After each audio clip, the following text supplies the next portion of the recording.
Good evening. Now that the border city is in the middle of a deep freeze, the demand for winter clothing and space at the local men's shelter is growing. The shelter holds 28 beds, and officials say they've been at capacity for most of the year. According to the recent homeless count, shelter staff estimate there's as many as 50 people looking for a place to stay, a big jump from last year's numbers. Last year we counted 35 homeless, but again, that is probably an underrepresentation.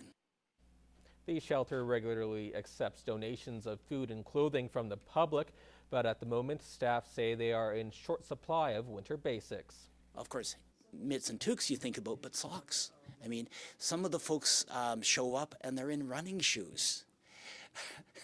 Well, I mean, and with the deeper snow, I mean, they're going to have wet feet, and if they're sleeping outdoors, I mean, I hate to think what they're so yeah, we can certainly use donations.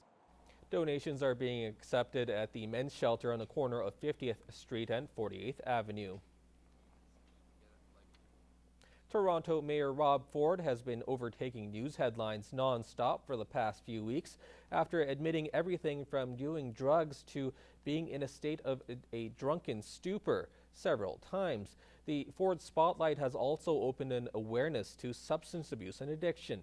In this week's Healthy Living, Anna Stanislaw explains the telltale signs of addiction and how you can get them to get help they need. Yes, I have smoked crack cocaine. It's the statement that made jaws drop around the world.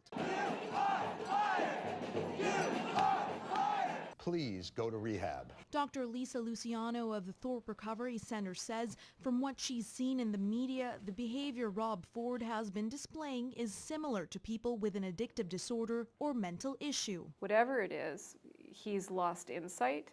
Whether it's addiction or whether it's a mental health concern of some sort, he's lost insight and the ability to make good decisions, obviously. The Thorpe Recovery Center is an alcohol and drug treatment center offering detoxification, residential treatment, therapy, and counseling programs. They also deal with behavioral addictions such as sex and gambling. Dr. Luciano says addiction can affect anyone and exists in every culture or profession. Some of the signs of addiction include people who have had legal problems related to substance abuse, lost their job, and risking family relationships as they continue to do the drug. Being in denial or losing control is another major sign. I think it's unfortunate, when celebrity types of people end up in the media and we just label it bad behavior.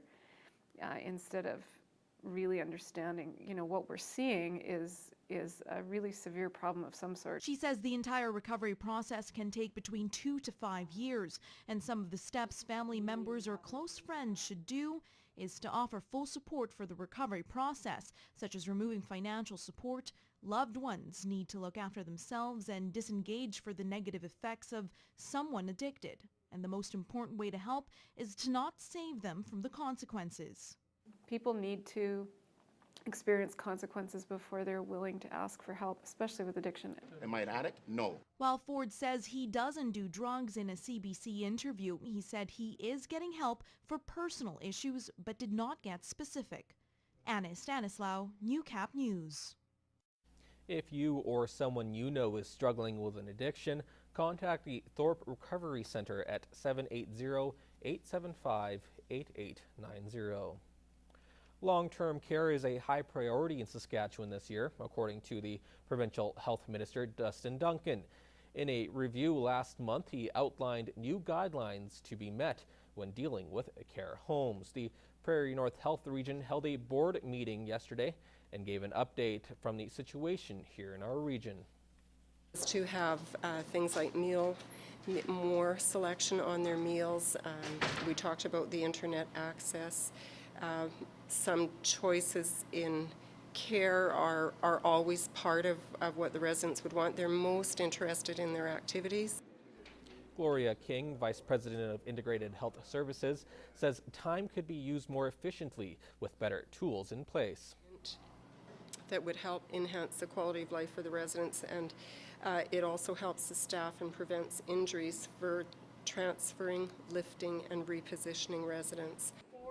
King says they report on the number of people waiting for long-term care placement in the community. She adds Prairie North Health is not at the provincial target yet, but they are close.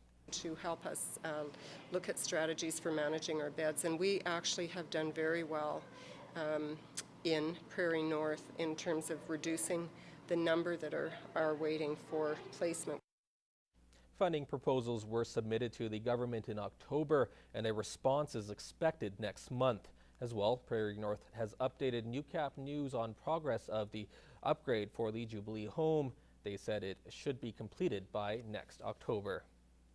The president of the Saskatchewan Construction Association came to meet with the Lloydminster Construction Association to discuss long-term ideas to fix the labor shortage in the city. The construction industry here is facing labor market challenges in terms of recruiting the skilled and experienced workers that they need and then retaining those workers against a lot of competition from other industries. The Saskatchewan Construction Association is trying to fill the vacant positions with skilled workers from overseas. However, for a long-term strategy, they are attracting young people at home. We are working with the education system in our province and of course across the country to make sure that we're training and encouraging young people in high school and in middle year schools to look at the construction careers as a first career choice. Cooper says part of the solution is keeping the course of long-term planning while supporting workers to allow the supply to meet up with demand.